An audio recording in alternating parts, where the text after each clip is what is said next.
All right, everybody, it's 9:30.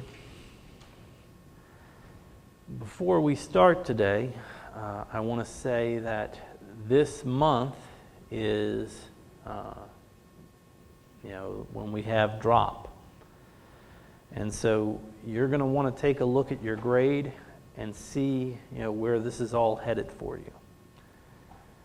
We have, 2 more exams. That includes the final. The final is non-cumulative, the stuff I was asking you about, back in August and September. You won't have to worry about. There'll be new information.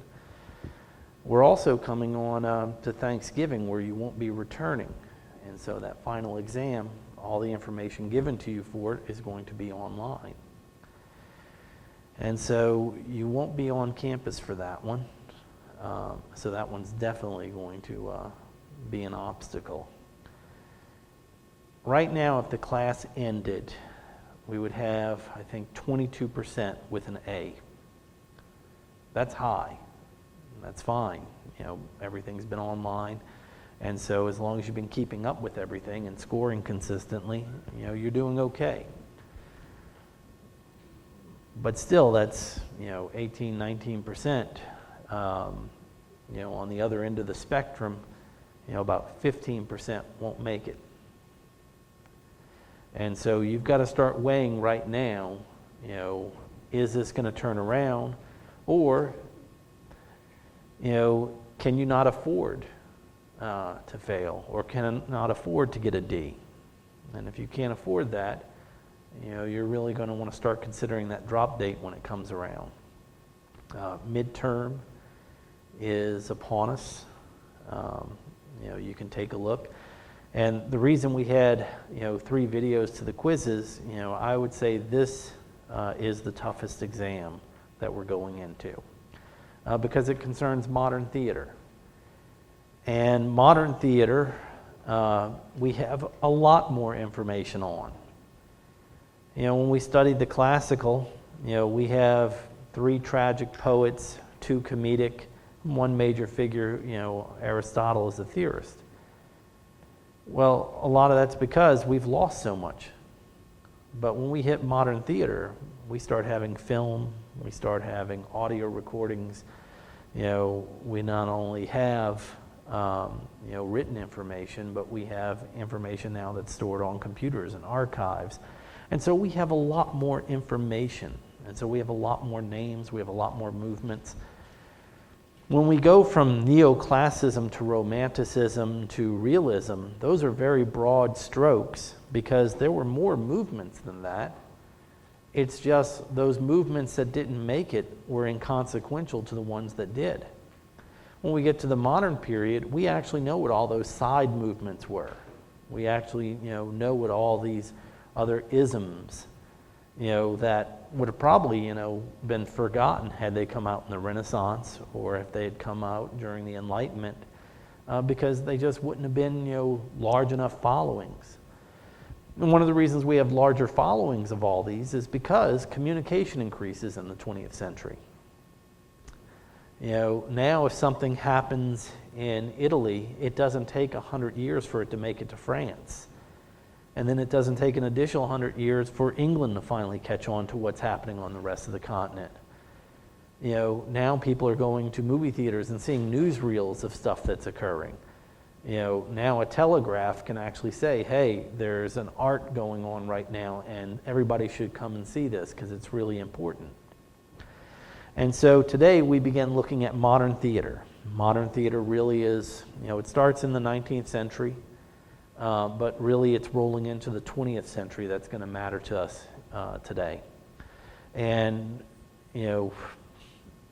by the end of this, we'll finally jump the pond and start talking about American theater. And, how did we finally develop? And it took us a long time to develop our own theater. For the most part, we were just copying what the Europeans were doing. And so for modern theater to really begin, you have to look at what was happening around it. And this guy was a major influence, not just in theater, but in everything that was going on at that turn. Now, we talked about him during the last section, and it is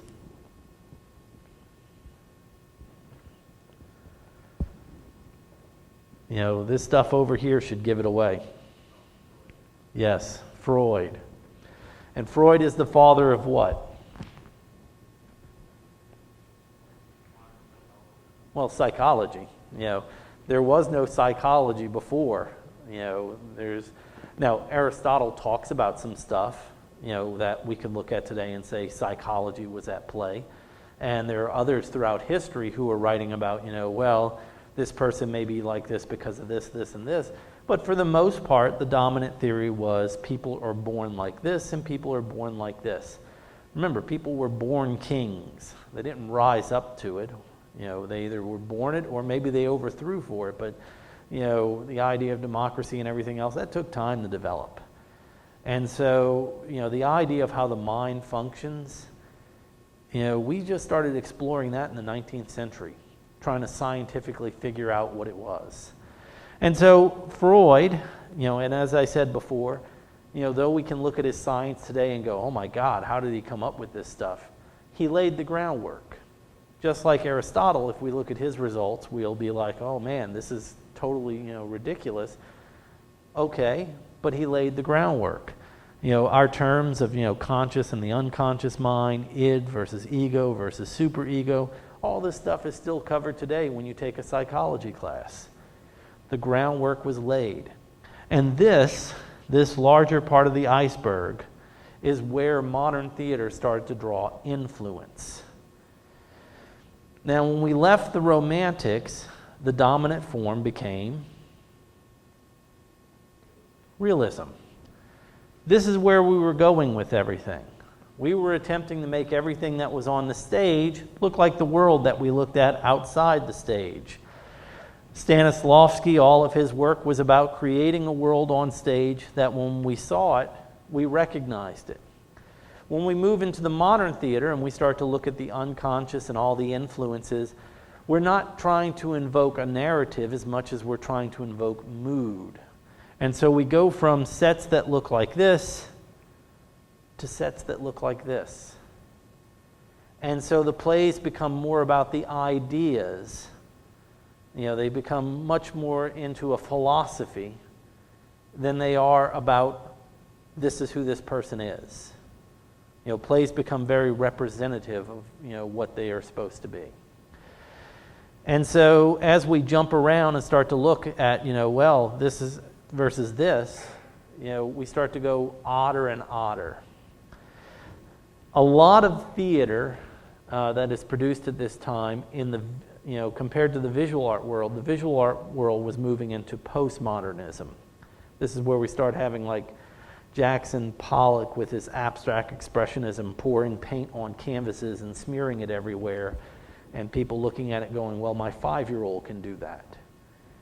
Well, no, because your 5-year-old doesn't have access to 20 feet wide canvases. He did it on a grand scale. And so when we take a look, we start to, see theater that's not recognizable for what we had been trying to do. The first of these modern movements was symbolism. Symbolism is the first movement.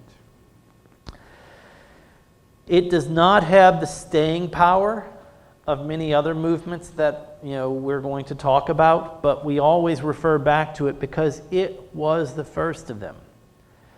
The symbolists weren't trying to develop sets or tell stories in the typical sense that we had finally reached.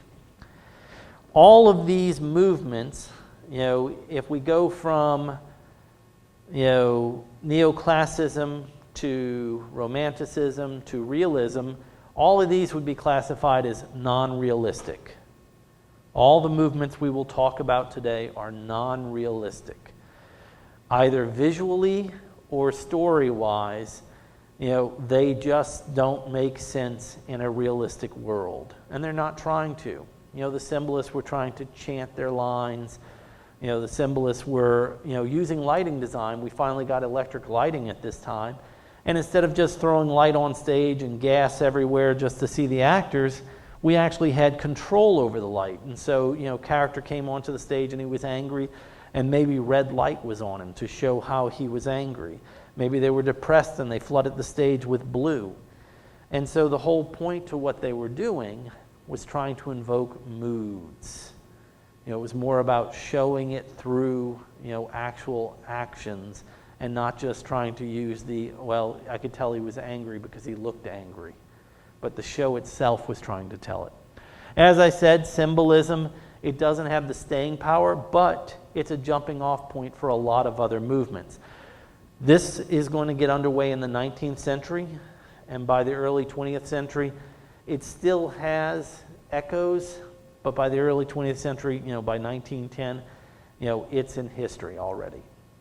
Things come a lot quicker and they go away a lot quicker. They didn't take as much time to develop, but they also didn't take a lot of time to extinguish. When we take a look at symbolist drama, in 1885 to 1910, lights, movement, costumes, all the things that go along with it, but it was all a little bit off.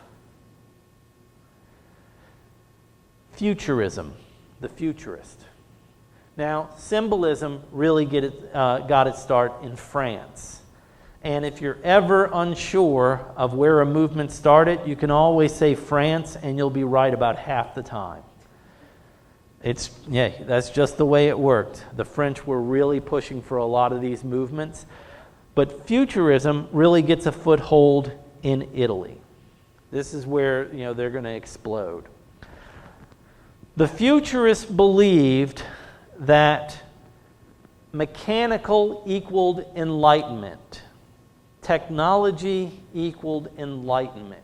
In fact, one of the most famous German films, Metropolis, from this point, was a futurism film, futuristic. By saying that the mechanical equals enlightenment, what I'm saying is when they looked at cultures around the world, those that were most advanced technologically, well, they were looking at it Darwinian. Those that were technologically advanced, those were the civilizations and the people you wanted to be among. Those were going to be the ones to survive. If you were still, fishing with string instead of nets, you probably weren't going to last that long. We started trying to make everything mechanical under this. Now, one of the failures of futurism is that war started to become modern. It started to become modern in the 1870s. We started having smokeless powder and Gatling guns. By the 19th century, we have tanks rolling around. They saw this as a good thing because the superior mechanical civilizations were going to wipe out the others. We were going to create a better world by eliminating lessers. And so they are not exactly, the one that you want to tie yourself to. And over here where it talks about anti-everything old, dull, feminine, it was a very masculine movement. It was championed by an Italian by the name of Benito Mussolini. And if you don't know who that is, he was an Italian fascist who didn't take no for an answer. But futurism was a big deal. When you look at the Chicago's World Fair that was just, a few years after this movement really got underway, they were talking about how we'd have flying cars and, we would have ovens that could cook things in 2 minutes. Some of it came true, the microwave. The flying car, well, people are still waiting for that one. We have not reached the point of the Jetsons. Between their champions being fascist and their ideas of eliminating lesser cultures, futurism has a very bad rap. That said, their ideas did promote a lot of change in the theater, mainly technologically. They were trying to actually put on shows with machines. Their visual art were mobiles that were run, on oil. At this time period that they were coming out, the mechanical age had hit. We were in the middle of the Industrial Revolution, had hit the latter side. It was a big deal. Dadaism. If there was a movement that I could tell you that we could all look at and say, what was that? Dadaism would be that movement. Dadaism, though it exists before the First World War, it's after the First World War that it explodes. And it's also a French movement dominantly. It got started in Switzerland, its key figures, but Switzerland has different areas that speak different languages, and this got started in the French-speaking part of Switzerland, right on the French border. And so predominantly, it's a French-manufactured movement. Dadaism is a movement where the idea is life is not rational, and we shouldn't try and make it rational. Life is chance. It's throwing dice. One thing you have to realize is World War I, to the futurists, it was great. Nobody lost more than the Germans in World War I. After the Germans, the Russians left it early, and the French were probably second with the losses. About half the able-bodied men in France were lost in that war. Now, saying lost doesn't mean that they were killed. What it's saying is they came back without legs, major facial impairments. It was, the first war with planes, the first war with tanks, the first war where a machine gun could be held by an individual and didn't have to be towed by a wagon. It was horrific. The Dadaists looked at this and said, this doesn't make sense. Why should anything make sense? And so they donated most of their movement to trying to create works of art by chance. Chance is the word that you can mostly associate with the Dadaists. Now, I could say it's almost a self-defeating purpose, because once you say, well, we're going to create by chance, you're making a plan to create by chance. So it kind of eliminates part of the whole idea to it. But that wasn't going to slow them down. They were going to go for it. The major figure for this movement was a man named Tristan Tzara. And the whole point, and Tzara, by the way, is spelled Tzare.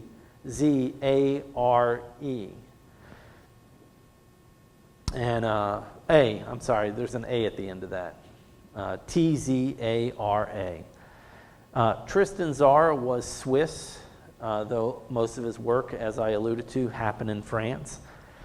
This was his recipe for creating poetry. And basically, if you've ever played with refrigerator magnets that have words on them and you make different alignments of them, his idea was to cut out words, drop them in a hat, pull the words out individually, writing them down, and by the end, you have created a Dadaist poem. The whole idea of trying to create something that was random. He did write a lot of poetry like this, but he also wrote plays. The plays he didn't make random, but they were pretty odd. His most famous being The Gas Heart. Tristan Tzara's The Gas Heart. The whole play from start to finish might run 10 minutes. And the play, I will say right now, is just odd for odd's sake. There's a scene in The Simpsons where Moe puts up a painting and everybody's like, well, what is it? And he says, it's postmod. And everybody stares at him. He's like, come on, guys, it's postmod. And everybody continues to stare, and he just says, it's weird for weird's sake. And everybody's like, ah. And so Dadaist plays, in many ways, I could argue, are weird for weird's sake. And so in The Gas Heart, you'll recognize the character names, and actually this advertisement for it really shows, like you have the character eyes, you have the character lips and the character teeth, the character nose, a character named ears. And their conversations with each other are random, to say the least, because nose might say something like, there's a horse in the mall, to which all of a sudden ear will reply to him by saying, I am itching in my hair. And it just continues to go like this, with all of them kind of delivering random lines back and forth at each other. It was after the First World War. A lot of people were trying to figure things out. These plays weren't designed to make sense by the Dadaists. The best way I can describe why they mattered and how influential they were, after that war and people stopped trying to make sense of certain things and just started randomly acting, the idea of chance. A grenade lands in a foxhole, goes off, it kills 3 out of 4. Well, why did that one person survive? Was he climbing out of it at the time? Was he standing behind the 3? You don't know. It just happens. You can't dictate why it happens. And if life and death can be decided by a simple, I was standing here instead of there, well, then everything in life is decided by, where I was at what time. There was no sense to it. And so people really latched on to this. It didn't have to make sense. The fact that they were missing half their population of men, didn't make sense to a lot of people. There was a lot of futility after the war, and this seemed to be like one of those salves that people could, apply and feel better about it. And so this one really took off after the First World War. It's not going to have staying power by the time the Second World War gets underway. There are still hints of it that still exist. A lot of people try to recreate stuff in the styling of it. But for the most part, it is trapped in time of just before the war, but exploding after the First World War, and then tapering off, within a generation. Expressionism. Expressionism is a German movement, and it is really a great representation of a reaction to the industrial age. Expressionism, it did very well in the visual arts, but when it comes to theater, it also had an incredible influence. Expressionism in plays, often we find a protagonist in search of identity. Where do they fit in the world? It is a protagonist in search of identity. When we hit the industrial age, well, before the industrial age, if you wanted a chair, you had to see a person called a joiner. A joiner was a chair maker, and he built the chair from scratch. And so he made the legs for it, the back to it, the seat to it. Every part of the chair was made by one individual. It took a long time. You paid a lot for the chair. When we get to the industrial age, well, now the chair's coming out of a factory. And that chair that comes out of a factory, there are a couple of guys working on just the seats. There's a few people working on legs. There's a group that are working on the backing to it. The chairs are being built much faster. They're being built much cheaper. But there's not one person on that assembly line that can build a whole chair. They all just build parts of it. And so there's a loss of identity argued. There's no longer, I do this, this is what I do. Instead, man has just become part of a process. There's no longer, this is who I am, as much as I work at the factory. We don't have that apprenticeship or anything else going on anymore. And so expressionism is a reaction to this. Where do we fit in a modern world? The Hairy Ape is a great example. It is an expressionistic play. Though it's a German movement, The Hairy Ape is written by an American. That American is Eugene O'Neill. Eugene O'Neill. Eugene O'Neill is the most awarded playwright in U.S. history. The odds are no one in here has heard his name before. He's been dead a very long time, but you name an award and he had it. And the reason he wrote an expressionistic play, he wasn't an expressionist. He wasn't that person who said all the things are like this. He was an experimenter. And whenever he saw a style start to emerge, he usually dabbled in it if he thought it was worthwhile. He tried to recreate Greek tragedies. He started writing masked dramas. He wrote things that were truly odd. He wrote a comedy. He wrote a lot of dramas. He wrote some plays that we consider to be, essential to the American canon. But The Hairy Ape was his expressionistic experiment, and it was highly successful.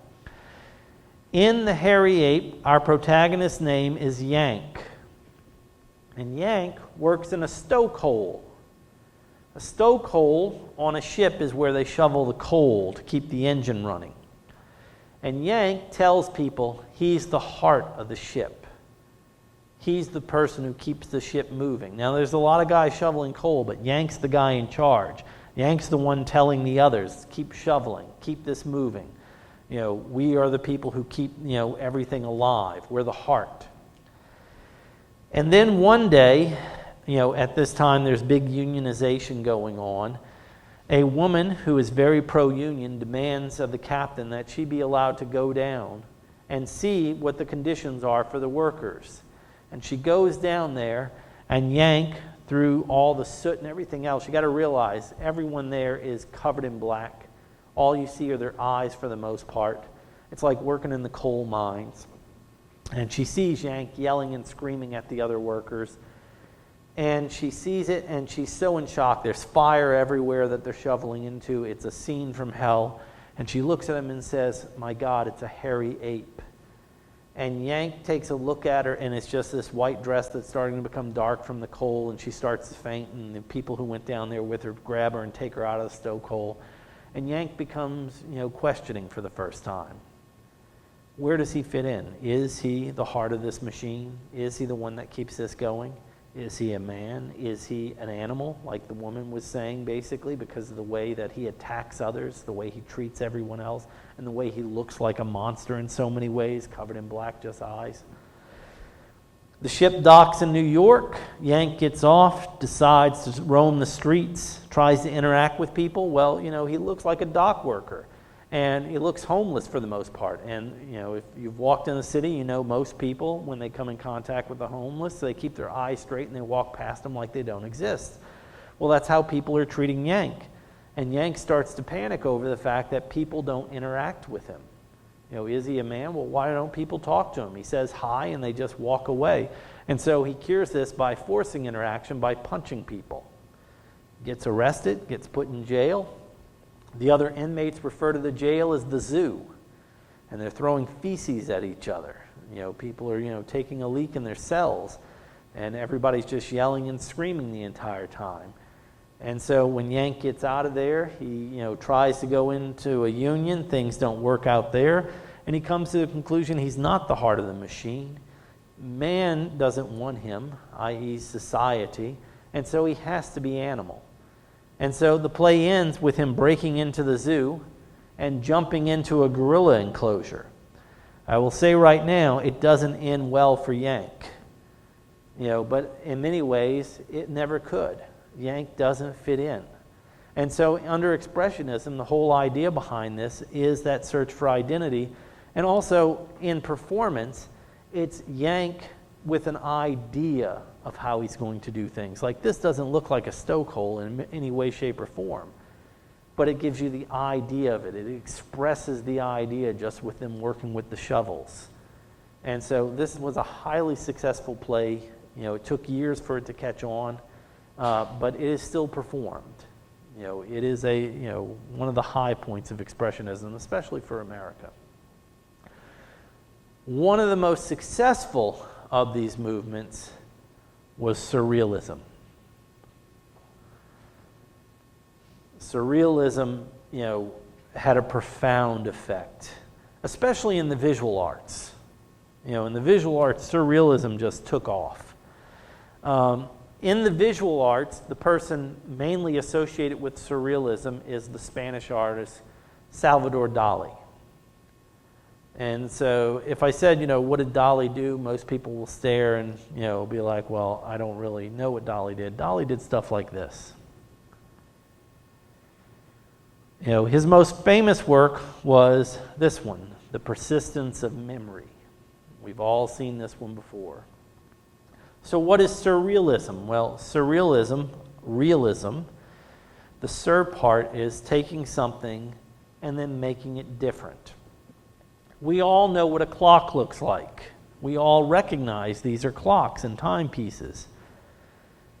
But they're surreal because we don't normally see a melting clock in a desert landscape. It's showing you something that you understand and recognize in a way that you've never appreciated it. Over here, it's a melting violin. Over here, everything is on stilts, walking around. This is not the way that we normally see a horse, or a horse here being fired out of what looks like a cannon. This is not the way we usually appreciate things, but we recognize what they are. Where Dadaism is probably just throwing paint on a canvas, Surrealism has things we recognize, but they're different. They changed. It's something that, we see morph some. And so Surrealism does have staying power, especially in the visual arts, and it has a profound effect in the theater. Now, I think Crash Course does a very good job when they are explaining like André Breton and how Surrealism got started. It's a French movement, but the person who mainly gets associated for the theater is Anton Artaud. Anton Artaud is that figure who gets really, put in the group with Surrealism. Artaud tried to be a surrealist. The movement threw him out because he had too many problems. Benton and the rest of the guys were like, no, this isn't working out. And Artaud is going to have a lifetime, a lifetime of problems. This is opinion, but it is a shared opinion by many. Artaud is theater's greatest bad artist. I would argue easily that Artaud is theater's greatest bad artist. What do I mean by that?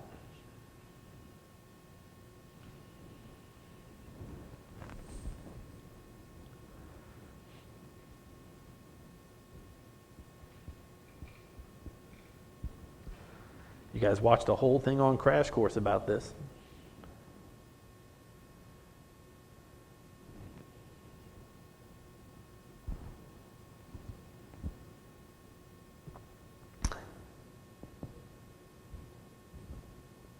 He wrote plays.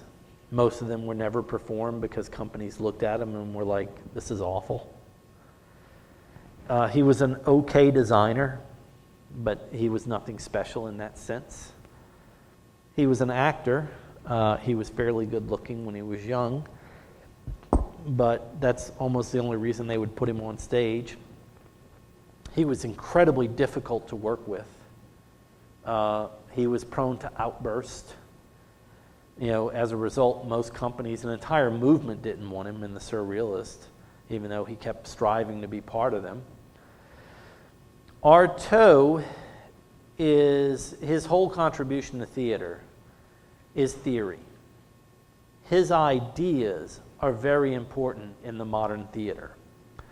He wanted to be an artist, not an idea man. It's one of those individuals who constantly desires one thing, and they're very good at parts, little parts that deal with it, but they just can't get it together. They just can't complete the ideas.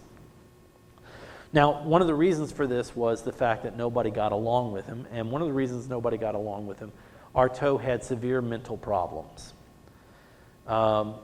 When he was young, he had terrible pains, and the doctors prescribed him what they normally prescribe for pain at that time, morphine. And so he became an addict when he was a teenager. They also prescribed him cocaine. If you had a headache, here's some cocaine. It'll get rid of your headache. Well, it did get rid of the headache. And, he formed an addiction to that. When he turned 18, World War I started.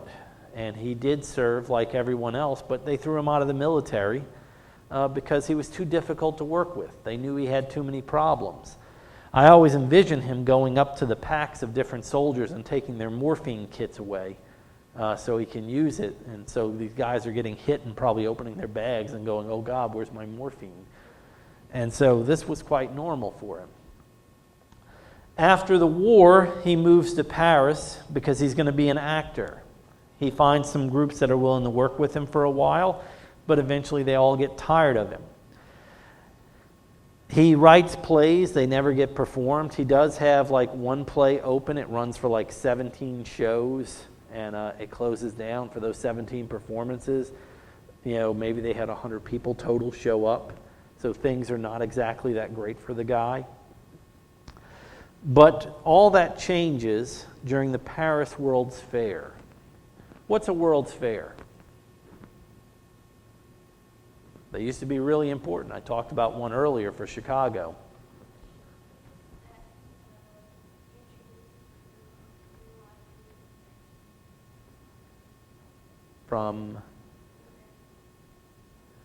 You're so close. You're one of the only people who have ever gotten that far in an answer that was good. A World's Fair usually has a theme, and that theme, like the Chicago World's Fair, was the future, and so they were showing all this futuristic stuff. Outside of times of war, at this period in time, people don't travel. In fact, if you just go 2 generations before, where you were born generally dictated you would die within 15 miles of there. People didn't go places. If they did journey, it was to the next town to pick up something. You know, it was 2 towns over because it had a better selection of something that was necessary. You know, you didn't like that travel, but it was necessary at the time. As a result, you know, being cultured was something that was only enjoyed by a few. A World's Fair not only had exhibitions toward their theme, but at a World's Fair, there were different sections of it donated to different parts of the world.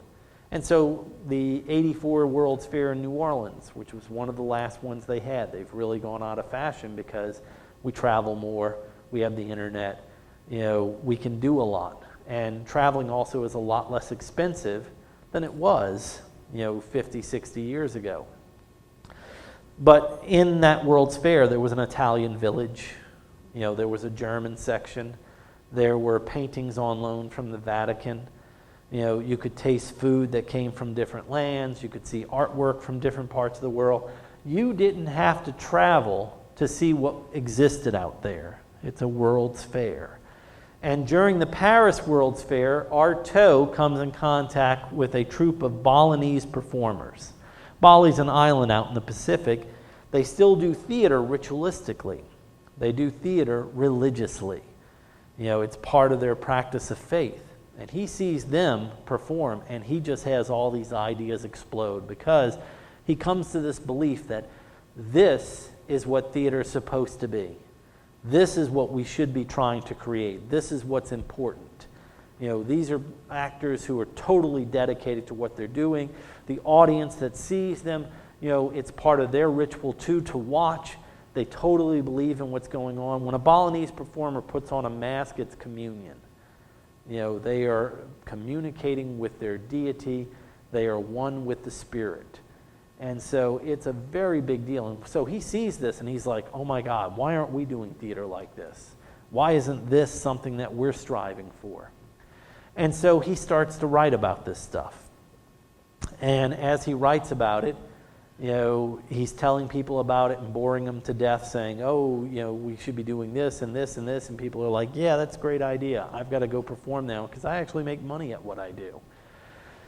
And so these writings become the foundation for what becomes known as Artaud's Theater of Cruelty. Artaud's Theater of Cruelty. This is so misinterpreted in English. Artaud's Theater of Cruelty has nothing to do with being cruel to an actor, and it's not torturing an audience.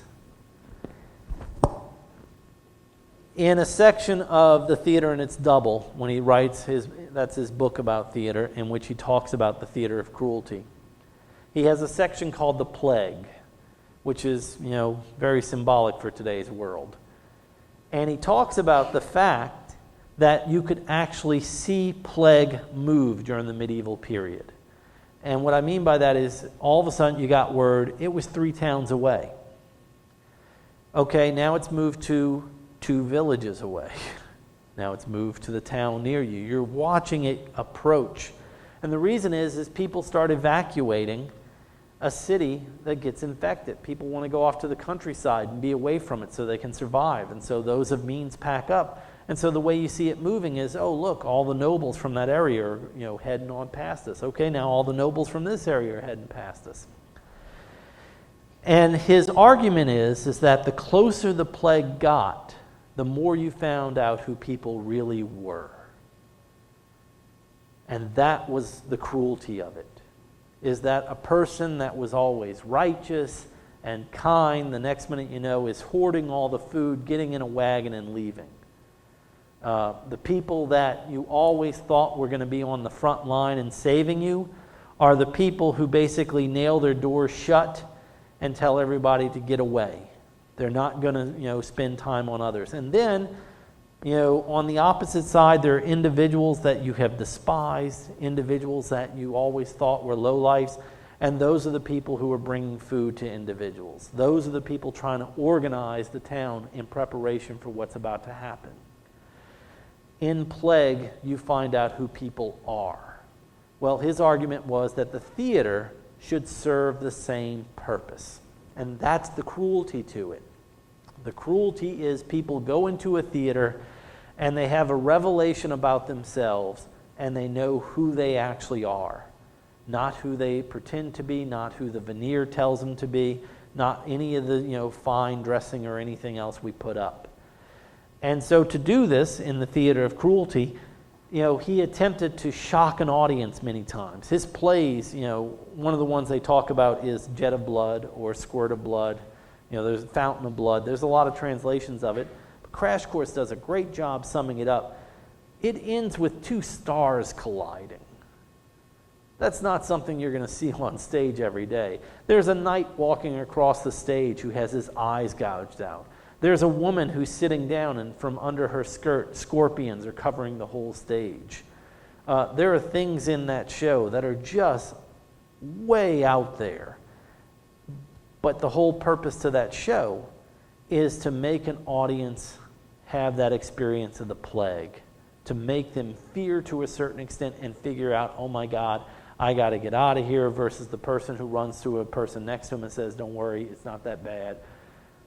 That was the cruelty behind it. Artaud is going to write this stuff. He's going to try and spread the word to it. Nobody really pays him any attention. And so he comes to the conclusion that the reason nobody understands where he's going with this is he has never experienced it himself. He has not actually done any of this. He packs up all his stuff. He goes to southern Mexico, where they have indigenous people who still do ritualistic theater, convinced that he can learn from them. It's in Mexico, though, that along with his other addictions, he starts to use peyote, which is used in a lot of rituals that go with indigenous tribes. What is peyote?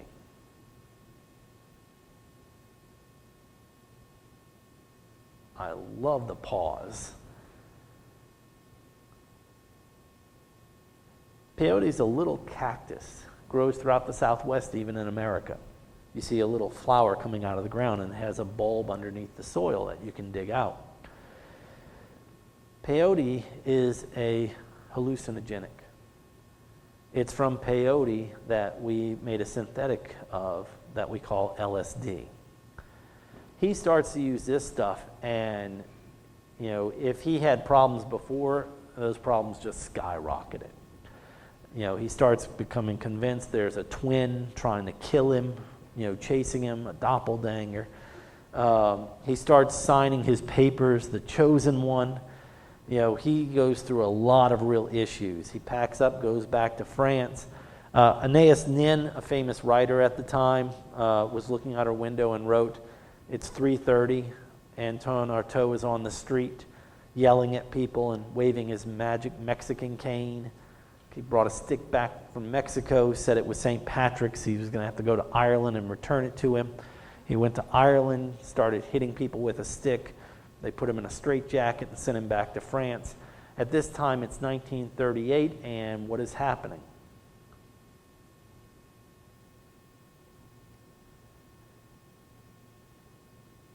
(1938) is when World War II begins in Europe.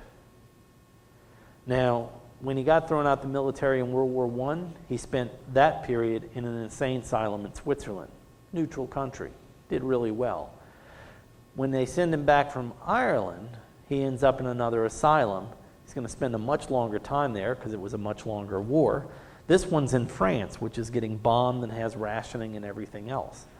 And also, unfortunately for Artaud, we had just begun experimenting with electroconvulsive therapy, which means shock therapy.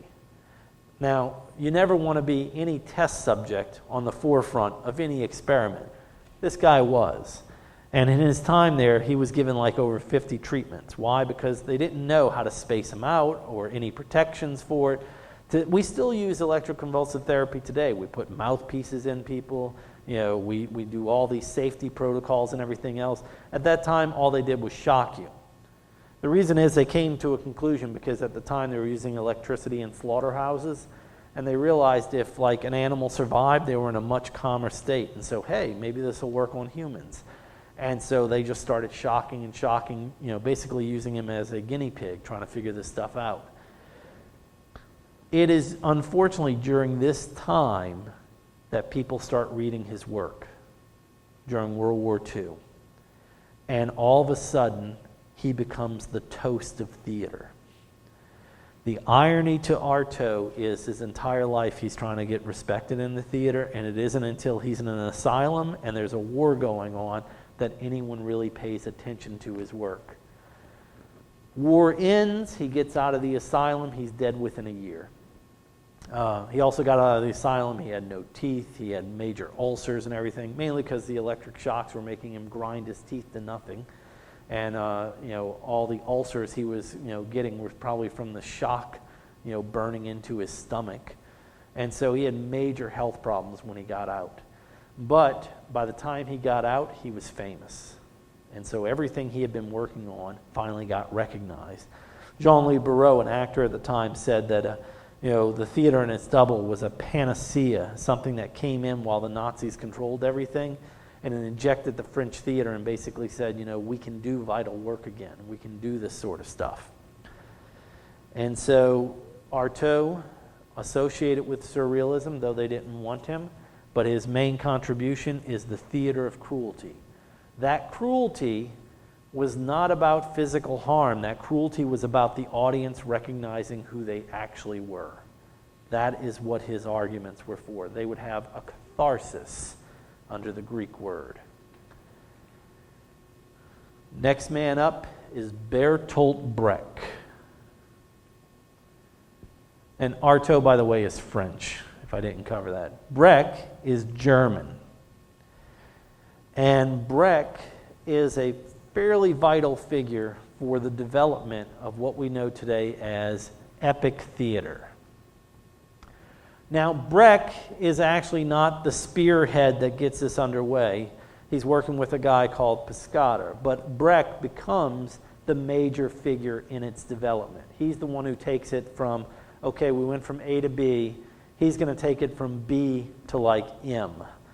He is going to be the person to really, make the impact that people are going to recognize.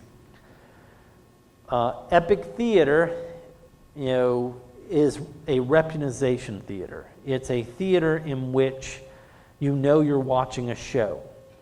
Yes, they wear costumes. Yes, they have sets. But you see how the sets are constructed. They're not made to be illusions. You see the sandbags holding stuff still. You see the hooks that are holding up the soft goods. There's no attempt to make you believe you're in a space. The costuming is sort of good, but for the most part, it's just stylized in a sense. You see the hint of it. Instead of being from head to toe, maybe they're just wearing a coat that represents their status. And the reason behind all this is that the theater he was creating, he didn't want people to sit there and just watch a show and enjoy it or not enjoy it. He was trying to have ideas. And he believed that if he provided entertainment, people would get lost in entertainment and not think about what the ideas in the show were. In many ways, Bertolt Brecht's epic theater is a continuation of the problem play. But the problem play was addressing moral and social issues. Bertolt Brecht was trying to influence politics He was trying to influence politics. The theater he developed, now his plays are highly political, but the theater he developed didn't have to be just political. The idea of putting on a show with these non-illusionary elements in order to make points, that goes back a lot further than, Bertolt Brecht. Brecht was a communist. Now, at the time, he's coming up, communism's just an idea. There's no nation just running with it. Also, Brecht is Jewish. And being a communist Jew in Germany approaching World War II is a horrible combination. Before Jews were taken and put into ghettos, the communists were generally rounded up and shot because they were considered political enemies of the Third Reich. Brecht, if Artaud's theater's greatest bad artist, Brecht in many ways is the most incredible survivor, because this man adapts, changes, and moves around all the time to avoid an ill fate. And so when he notices the Third Reich and their laws coming out and the power they're amassing, he gets out of there. He ends up in Scandinavia, in neutral Switzerland for a while. When he starts fearing that the Nazis are going to invade Switzerland, even though they're neutral, he packs up again. He gets to the United States. He ends up in San Francisco for years. Whenever things start to go haywire, this man packs up and gets out of there. He understands that he can't control that stuff. But he's going to keep writing plays during this period trying to influence things. These are three of his most important plays. Good Woman of Szechuan, The Caucasian Chalk Circle, and Mother Courage and Her Children. Caucasian Chalk Circle occurs in Africa. A white child is found, and there's an argument in a village over who should take care of him. And so they put a circle on the ground, and they basically do tug-of-war with him. It does not end well. Good Woman of Szechuan is a very long play. In the play, Shin Ti is visited by these gods, and they say she is the only righteous person they know of. And she's a prostitute, so you can imagine what the rest of the world is going on around her. And so they give her some gold, saying that she should be able to lift herself out of society. She takes it. She purchases a business that she can run, a tobacco shop. And all of a sudden, all these individuals she has known from her previous life start showing up and telling her, oh, I've lost my house and my apartment. I know you have a spare room in the shop. Can I just stay there? And then she has people come in and say, listen, I don't get paid for another week, but can I have this now? When my money comes in, I'll pay you. And this continues to happen until she's on the verge of bankruptcy. She can't take it anymore. She starts to cry about it. She runs away. Her cousin comes in. Her cousin goes door to door and collects all the debts. And the cousin comes in and sees all the people sleeping in the back room and everything and says, all right, you guys can stay here. You got to work here. And so he has them start plowing fields to prepare to grow tobacco so they don't have to purchase it anymore, so they can raise their profit levels. And all these people are like, oh my God, this man is so cruel. But all of a sudden, that business starts to turn profit. They start to do well. And so the cousin's got everything running really well. He's collected the debts. He's charged interest. Business is going good. He takes off. Shin Ti returns, and everybody comes and cries how awful her cousin is. And within a month, everything is reverted back. Everything's falling apart again. And so the cousin has to come back in. Shin Ti, once again is run off crying. Cousin comes in, starts to build tobacco barns. Now people have to sleep in the barns. And now they also have to pay rent to sleep on like straw in the barns. And they're just working the fields all the time. He's charging high interest for any loans that are taken, and he goes and collects it. And before you know it, now they're buying, crop dusters. Now this is becoming an enterprise. It's no longer just this, small business. And what we learn through the play finally is that there is no cousin. Shin Ti, when she runs off, puts on a bunch of makeup, a fake mustache, comes back. And the reason is she's concluded this. She wants to be that nice person.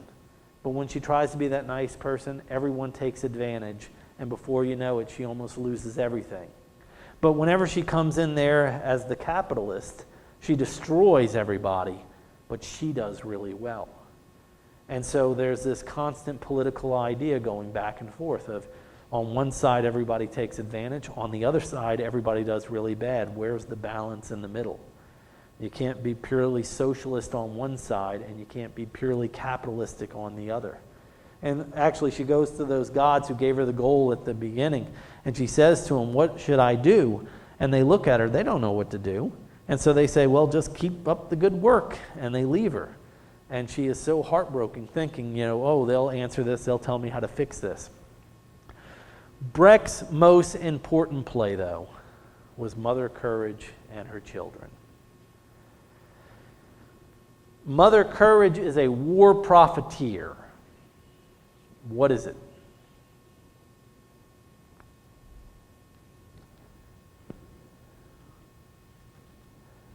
Mother Courage is a war profiteer.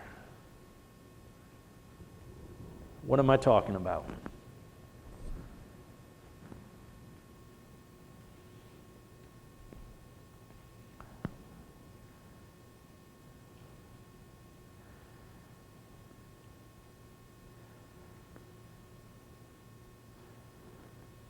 War and profit, folks. It's not that, strenuous of an idea.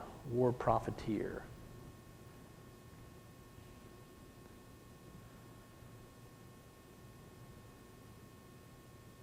It's one of the most profitable endeavors a person can undertake.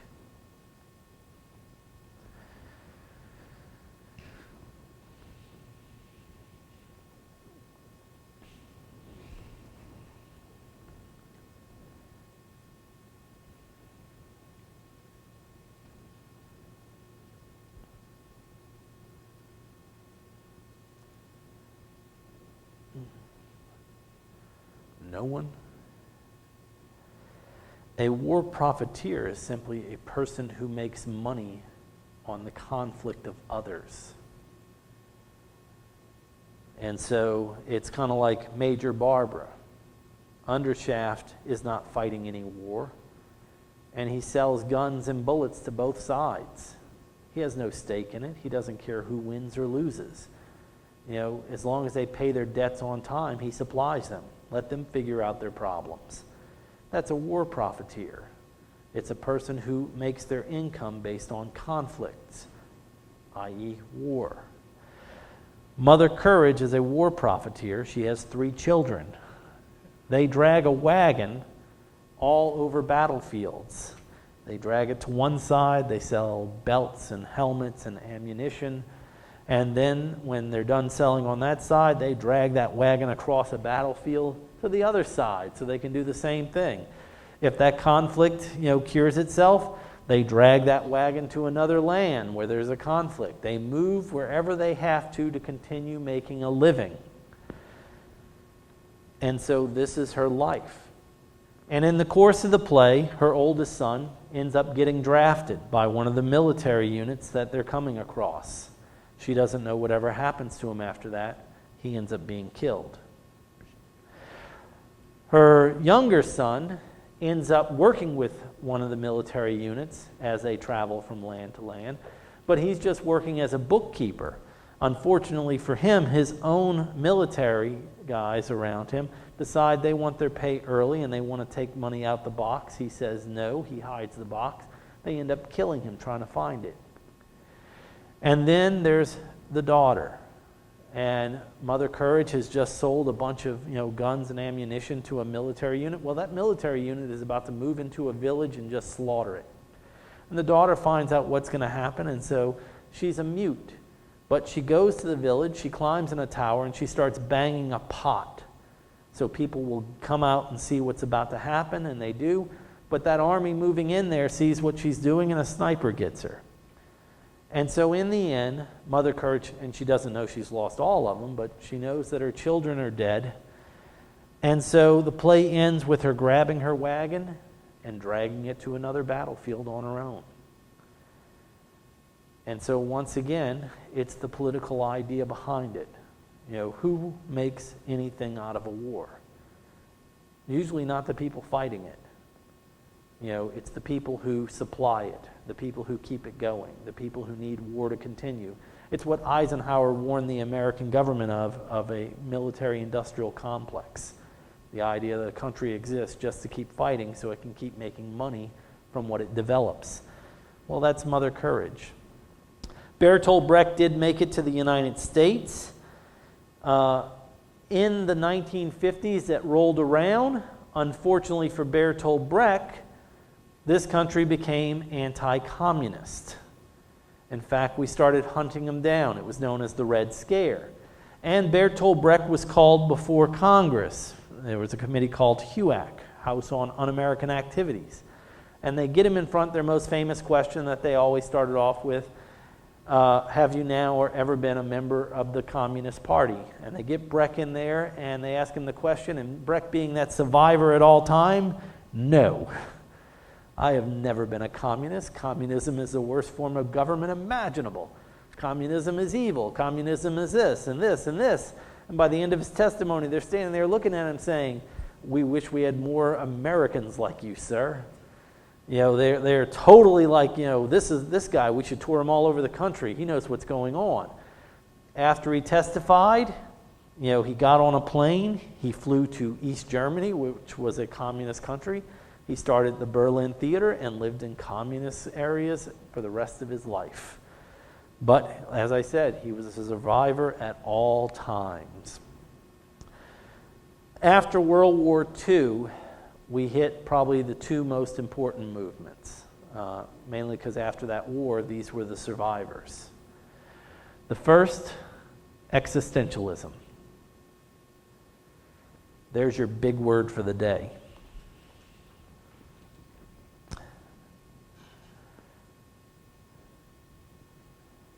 I love the definition here. Human life was meaningless, and this created a sense of confusion, despair, and emptiness. The universe was not rational and defined by any explanation. It was absurd. Nietzsche, one of the most important existentialists, had the great quote that often gets pulled, that God is dead. The idea that there's somebody righteous and looks over us and helps us in our time of need. After World War II, that goes away. World War II had a death toll that was just astronomical. We're not considering the Holocaust in that number, just the numbers that died in conflict. Then when you add a Holocaust on top of it, it becomes a ridiculous number of deaths. And so existentialism, which was underway before the war, but really exploded after the war, becomes this major influence on a lot of things. Now, the image that you see here is one of the main proponents of it. That is Jean-Paul Sartre. And Sartre is just, this man who writes, philosophy. He's constantly writing ideas. He also wrote plays. He is one of those big individuals who is going to touch on a lot of stuff. In the end, if I had to sum up existentialism, it is man has free will, and they are condemned to it. Evil happens because people choose to do evil. Good happens because people choose to do good. There's no part of them that says you must do this or this. People choose these things. That is that existential crisis. The most famous play is Jean-Paul Sartre's No Exit. No Exit takes place in hell. But the hell that I'm talking about isn't fire and flames and everything. It looks like a small study with 3 sofas and 3 type love seats in them. And you have 3 characters who are just trapped there. They can't get out. And they spend every day seeing each other. You have this guy and 2 women. And the problem that they have is that the guy loves girl A. The problem is girl A is a lesbian, and she loves girl B. The problem is girl B is not a lesbian. She likes the guy. And so every day they see people that they most desire who will have nothing to do with them. There's this great quote in No Exit that hell is other people. It's the idea that those we're around are what torment us. And so this was a huge play for when it came out. Small scene from it. The other big individual in this movement was Albert Camus.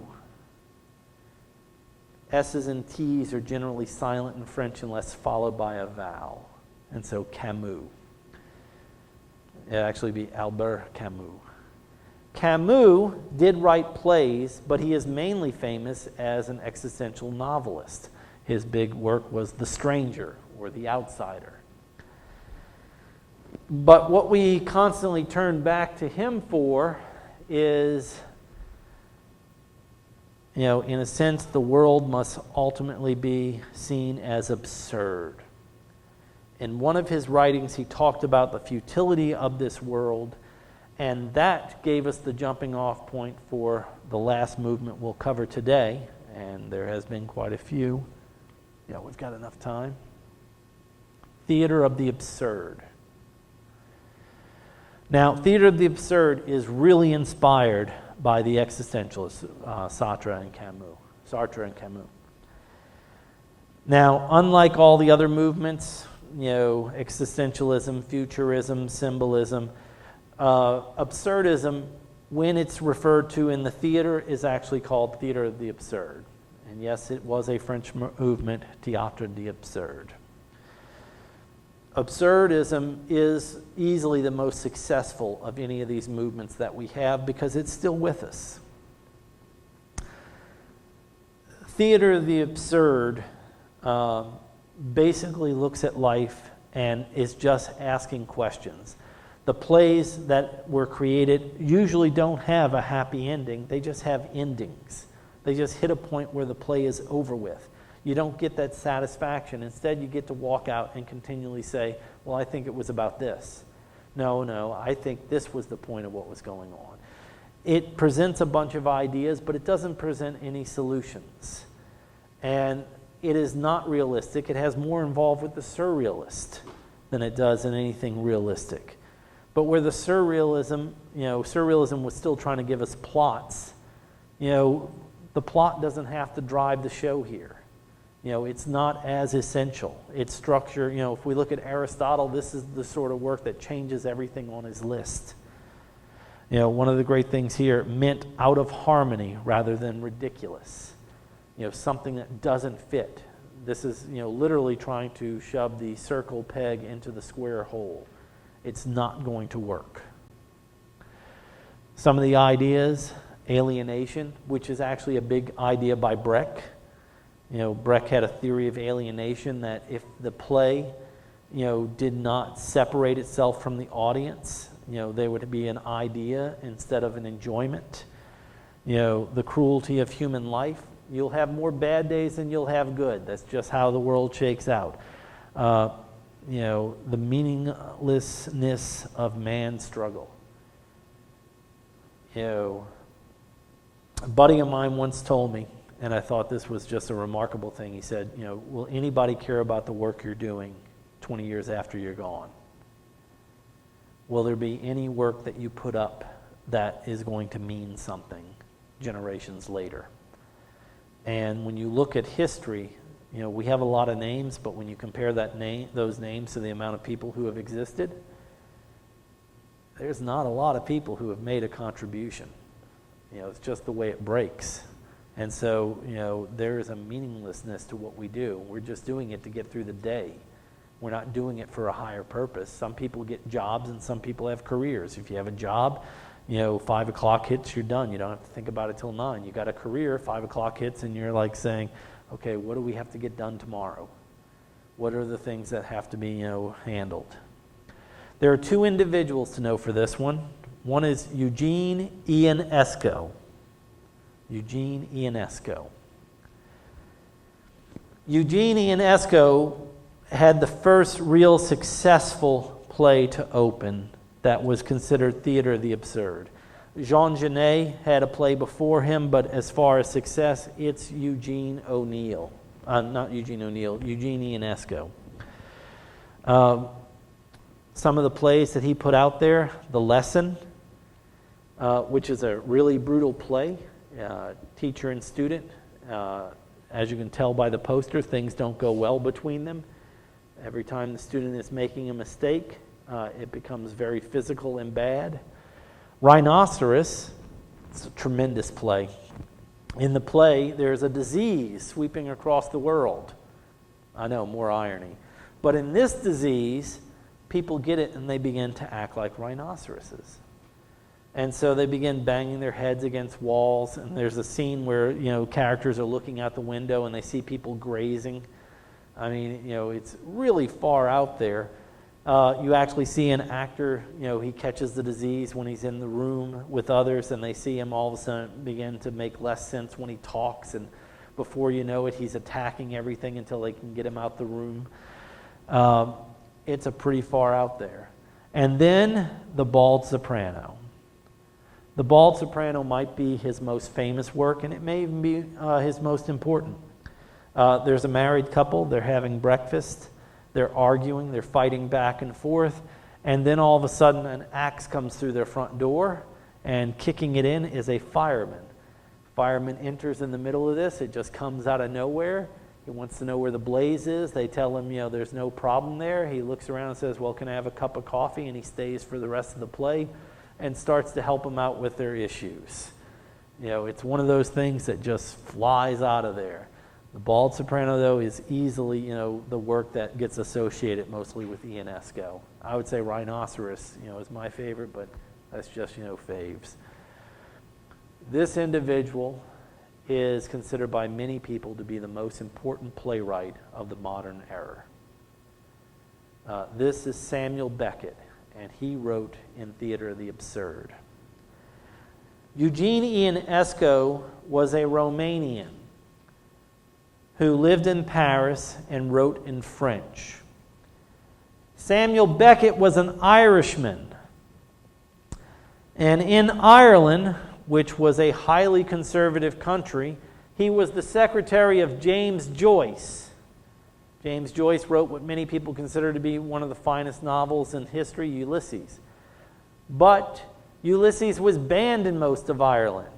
The man went through complete hell in Ireland because of his writing. It was considered pornographic by most of them. Well, Beckett saw what was happening to Joyce. He packed up and said, I'm not going to deal with this. And he moved to Paris, and all of his stuff is originally written in French. Samuel Beckett is a milestone. We're talking about a major figure in the history of theater. 3 of his more important plays, Happy Days, Endgame, and Waiting for Godot. And Waiting for Godot is easily that play, of all plays. In Happy Days, we have a character, the first act, they're waist deep in the ground, and by the time, the second act rolls around, the only thing we see is their head. It is definitely, something out of, the ordinary. And it's this desolate landscape we're exposed to in it. We don't have any form. The only scene direction in this thing says, a space of dirt. Endgame, we have 2 characters living in trash cans. We have one character that's blind that sits throughout the show, and a 4th character that's lame and drags his leg throughout the entire show. It's a pretty far out show in itself. And then we take ourselves finally to Godot. And Godot is considered his masterpiece. It was the first play he wrote. It was not the biggest success in the beginning. Jean-Henri, a critic at the time, said it was a play in which nothing happened twice. But then Ian McKellen, who was in a production, had a great summation of it. We're all waiting to win a lottery, waiting to fall in love. For me as a child, it was Christmas. It eventually came. Before your phone became an item that you could do 1,000 things with, most of your life was waiting. You still wait, you just have a phone to keep you occupied. But you had a doctor's appointment, you showed up 15 minutes early, well, you had to wait 15 additional minutes. You waited. You went to a train station, you sat, you waited. You know, you were registering for classes. Today you do it online. You're done in a few moments. It used to be we had to get in line. There was a punch card system. You got in a line for an entire day to finally get your classes through the card. Then you had to go get in another line, and you waited for there, you know, the next day, all day, to pay for the classes. You know, we just wait. That is what the majority of your life will be. You'll get 8 hours of sleep, and you're going to wait most of the day. Some of you are just waiting now. You know, that is what human existence does for the most part. We wait, and that's what Waiting for Godot is. It's people waiting. That is what they are doing throughout the play. You have two characters. The only scene direction is evening, a country road, a tree. And they're sitting there, they're arguing with each other. One of them says, let's get out of here. And the other one says, we can't, we're waiting for Godot. They go through the entire first act just talking to each other back and forth. Two other characters show up eventually. They talk to them a few minutes. Those two characters leave. First act ends. Second act opens up. The only difference is the tree has a couple of leaves on it. They're like, oh, we got to get out of here. The other one says, no, we've got to wait for Godot. They are so frustrated. They play games with each other. They yell at each other. At one point, they contemplate suicide with each other. They do all these things, waiting and waiting and waiting for things to change. End of the play, they're still waiting. They never see Godot. In these different productions, this one was put in the 9th Ward after Katrina. You know what? People there were waiting to be saved. No help came for a long time.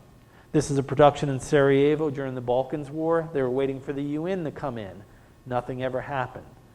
You know, people were just waiting. And these are two of the more famous productions in the last 25 years, Patrick Stewart and Ian McKellen. This one, Nathan Lane, John Goodman, and Bill Irwin. And these shows were tremendous hits on the West End and on Broadway. But Waiting for Godot is that play we keep revisiting. Why? Because we still wait. We still understand what it means to sit around and wait for things to get better. All right, folks, the reason I had so many videos for you last time was because this was a lot of information. We've got more information to come, and I'll see you next class.